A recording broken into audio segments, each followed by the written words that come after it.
সাকিব হুসাইন ইন্ডিয়ার নতুন সেন্সেশন। খুবই খুবই খুবই মোটিভেটিং একটা স্টোরি। স্পোর্টেবলি ইয়োর্স সাদিত ভাই নামের ভাইয়ের একটা পেজ আছে, সেই পেজ থেকে আসলে স্টোরিটা দেখলাম। ম্যাচ শেষ হওয়ার ঠিক অল্প কিছু সময় পরেই তিনি আসলে পোস্টটা করেছেন। না, এই ম্যাচে আপনার সাকিব হুসাইন অনেকগুলো উইকেট পেয়েছেন এরকম না, রান দিয়েছেন 32 উইকেট পেয়েছেন একটি, তবে ইকোনমিক্যাল ছিলেন, যথেষ্ট ইকোনমিক্যাল বোলিং করেছেন। তার বোলিংয়ে ভর করেই সানরাইজার্স হায়দ্রাবাদ এখন পয়েন্ট টেবলের 4-এ চলে এসেছে, অর্থাৎ চতুর্থ অবস্থানে তারা চলে আসতে পেরেছে। মালিঙ্গাও ভালো বল করেছেন। এই মালিঙ্গা সেই মালিঙ্গা না, এই মালিঙ্গা হচ্ছেন নতুন মালিঙ্গা, যাকে কিনা ডেথ ওভারে বল করতে দেয়া হয়েছিল। এনিওয়েজ, আজকের ভিডিওতে আমরা কথাবার্তা বলবো এই সাকিব হুসাইনের উঠে আসার গল্পটা, ঠিক আছে? মানে কেন তাদের মধ্যে এত হাঙ্গারটা থাকে সেটাই আসলে ব্যাখ্যা করেছেন সাদিত ভাই। আমি জাস্ট শুধুমাত্র সেটার ভিডিও প্রেজেন্টেশন করছি বলা চলে। সো কন্টেন্টের idea, credit all goes to স্পোর্টেবলি ইয়োর্স সাদিত ভাই। যদি দেখে থাকেন অসংখ্য ধন্যবাদ আপনাকে। এখন আমি ভিডিও আকারে প্রকাশ করার চেষ্টা করছি, দেখা যাক রিচ করতে পারি কিনা। এটা রিচ করা দরকার, আমাদের অনেক ইয়াং ক্রিকেটার রয়েছে, তাদের আসলে এটা দেখা উচিত, ঠিক আছে? বা অনেকে আসলে এটা দেখলে অনেক মোটিভেটিং লাগবে আপনার নিজের কাছেও। তো সাকিব হোসাইনের মায়ের নাম ছিল সুবুক তারা, ঠিক আছে? তো সুবুক তারার স্বামী মানে সাকিব হোসাইনের বাবা একজন বর্গা চাষি। সো বর্গা চাষি মানে কি সেটা একটু ব্যাখ্যা করি। বর্গা চাষি মানে হচ্ছে অন্যের জমিতে চাষ করে বেড়ানো। তো তাদের আসলে 2-3 বেলা খাবার জোগাড় করতেই অনেক কষ্ট হতো, মানে খুবই অভাবের একটা সংসার ছিল। তো সাকিব খুবই ভালো প্রতিভাবান খেলোয়াড় ছিল। একদিন সে কান্নাকাটি করতে করতে তার মায়ের কাছে এসে বলে যে লোকাল যে কোচরা থাকে তারা বলেছে আমি অনেক ভালো খেলি এবং অনেক দূর এগিয়ে যেতে পারবো যদি খেলতে পারি, তবে সেটার জন্য ভালো জুতা কিনতে হবে।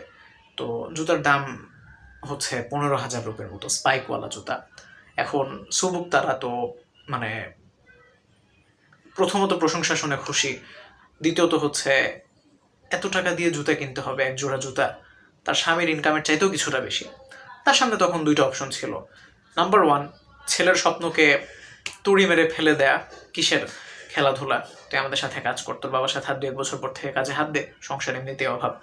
আরেকটা অপশন ছিল, তার অল্প কিছু গয়নাগাটি ছিল, সেটা বেচে দিয়ে ছেলের স্বপ্নকে শানিত করা, ছেলের স্বপ্ন পূরণে সহায়তা করা।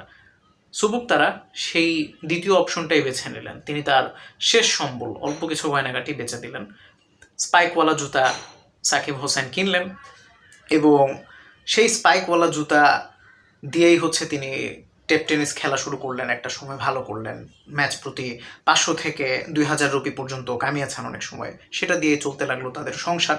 ইন দ্য মেন টাইম তার বাবাও অসুস্থ ছিলেন এবং সুবুক তারার ছেলের কাঁধেও আসলে সংসারের ব্যয় নির্বাহের একটা দায়িত্ব চলে আসে। তো ওই টেপ টেনিস খেলে যে টাকাটা আসতো সেটাও তিনি সংসারে দেওয়ার চেষ্টা করতেন।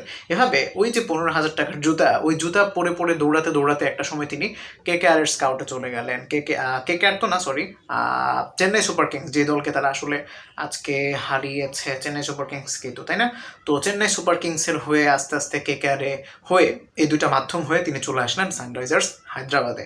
ডেবিউ ম্যাচে 4খানা উইকেট নিলেন, আলোচনার জন্ম দিলেন এবং 27তম ম্যাচে সেই চেন্নাই সুপার কিংসের বিরুদ্ধে তিনি 32 রান খরচ করে একটি উইকেট নিলেন। চমৎকার ইকোনমিক্যাল বোলিংয়ে তার অসাধারণ নৈপুণ্যে এখন সানরাইজার্স হায়দ্রাবাদ তালিকার 4 নম্বরে উঠে এসেছে।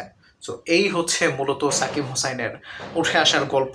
এরকম হাজারো সাকিব হোসাইন ভারতে অলিতে গলিতে থাকে। অনেকের স্বপ্ন পূরণ হয়, অনেকের হয় না, অনেকে উঠে এসেও হারিয়ে যায়, অনেকে আবার উঠে এসে বড় স্টার হয়ে যায়। বাট এখানে ওই যে একটা বড় ক্রেডিট দেওয়ার কথা যদি বলি, সেটা হচ্ছে ফ্যামিলি থেকে। তার ফ্যামিলি থেকে যদি ওই সময়ে ওই স্পাইকওয়ালা জুতাটা না কিনে দেওয়া হতো, তার স্বপ্নকে যদি পিষিয়ে মেরে ফেলা হতো, তাহলে হয়তো সাকিব হোসেনকে আমাদের কারোরই দেখা হতো না। এনিওয়েজ, বিষয়টা খুবই মোটিভেটিং লাগলো আমার কাছে। এরকম অসংখ্য স্টোরি হয়তো আপনার আশেপাশেও আছে। আপনার এই ধরনের কোনো স্টোরি যদি মনে থাকে অবশ্যই কমেন্ট করবেন বা লিঙ্ক দিবেন, চেষ্টা করব প্রকাশ করার। Thanks for watching. আসসালামু আলাইকুম।